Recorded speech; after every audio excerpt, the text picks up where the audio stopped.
من ناوم شلەر جەمیل مستەفا کشی پێشمەرگەی دێرون و تێکۆشەی ناوێکی زەکانی کێتی نیشتیمانی کوردستان جەمیل مەلا مستەفای کۆکۆیی کاندیدی ژمارە 6 لەسەر لیستی 129 کێتی نیشتیمانی کوردستان لە باڵنەی هەڵەبجە.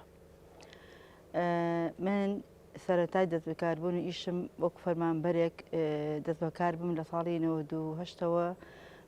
سەرەتا دەست بەکار بووم و ئەوە مودەی تقریبان 26 ساڵە فەرمانبەرم لە کەتی پەروەردا و لەمان کاتیشە دوای وەفاتی باوکم کە موختاری هەڵەبجە بوو دوای ئەوە کە فەراغی کەوتە ئیشەکەی باوکم من وەکو موختار یەکەم کچی موختار لە هەڵەبجە دەست بەکار بووم بۆ مودەی ئەوە ئەم 4 ساڵە لە 2021ەوە من ئیشی موختاری ئەەکەم بەخۆبەخشانە و خزمەتی خەڵکی سەرجەم خەڵکی شاری هەڵەبجە ئەەکەم. خۆشبەختانە ئێمە وەکو کاندید بووین کە ئێستا لە کاندیدین لە بازنەی هەڵەبجە لەسەر لیستی 129 کێتی نیشتیمانی کوردستان. من وەکو کار و پرۆژەی خۆم ئەگەر متمانی دەنگی خەڵوە دەست بیانەوە بچمە ئەو بوارەوە لە پەرلەمان ئیشکەم کار و پرۆژەی من لەسەر یەکەم خزمەتکردنی ئامی خەڵکە بێت و هەروەها خزمەتکردنی ناوچەکەی خۆم و سەرجەم کوردستانی ئازیزە بێت وهروەها لە بواری گەنجان و ژنانە بەڕاستی ئێمە گەر ئاوڕێک لە گەنجانی خۆمان بینەوە گەنجانی ئێمە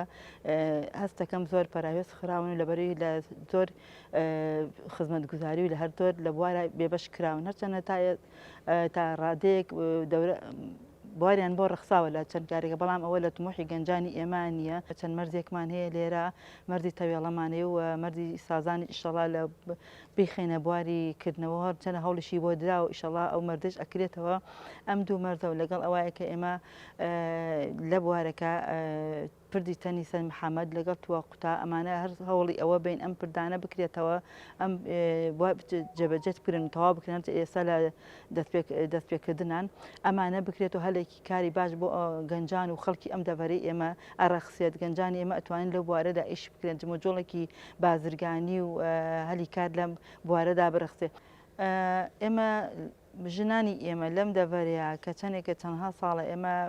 ئاگاداری ئەوەی ژنانی ئێمە لەم دەڤەرەی ئێمە کار و چالاکی تایبەتی خۆیانیان بوو و زۆر بۆ ئەم منتیقی ئێمە بۆ ئەم ناوچەی خۆمان ئەتوانم بڵێم تاکە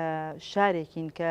زۆربەی زۆری ژنەکانی ئێمە لە بوارەکانی حکومی و کەرتی حکومی و کەرتی سیاسی و کەرتی تایبەتی خۆشیانە بواریان بە ئیشکردنەکانی خۆیان یاوە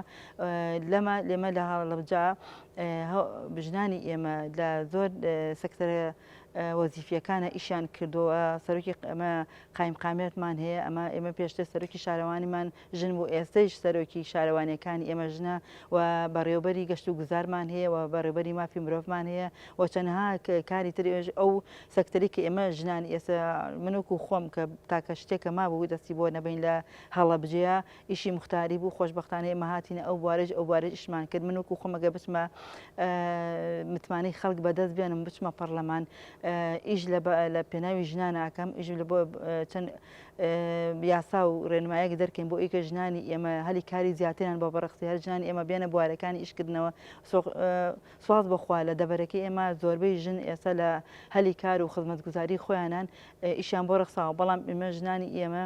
ئەتوانین بڵێن تاقە و وزەیەکی باشیان پێیە بتوانین ئەو ژنانەمان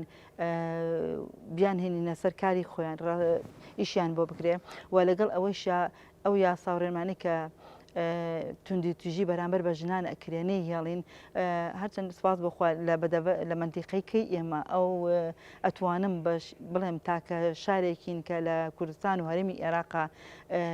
ڕێژەیەکی تونند و تژی ژنان لە منتیقەکەی ئێمە کەمە و بتوانین ئەم خۆشگوزارانی ئەم کای سیاسی ژنانە بگەینە شارەکانی تری هەرێمەکەمان و شوێنەکانی کەیش جا بتوانین ئێمە ژنانی ئێمە هەندێکمان هەیە لە ئێستا لە ڕووی ئەوەی کە لە ماڵەوەن ناتوانن خۆیان دەربخەن تاقە وزێکی باشیان پێیە دەزڕەنگینن لە چەند بوارێکە مەرجێتەوە بڕێ بە بواری وەزیفی بێ هەنێمەکمان هەیە زۆر لێ هاتووە زۆر دەزڕەنگینە ئەو ژنانەمان بینە دەرەوە لە شوێنێکا کویان بکەینەوە لە معنیوەکو بڵێ شەریکاتێکیان بۆ بکەینەوە یاکوونەی جێگایەکیان بۆ هەڵێکیان بۆ بڕەخسێنێ ئەم ژنانە لەو شوێنە تاقە و داهاتی خۆیان بەدەستبێنن ینی دەزڕەنگینی خۆیان پەرە پێ بدەن بۆی کە پاڵپش بە ئەستوری خۆیان ئیشی تا بکەن.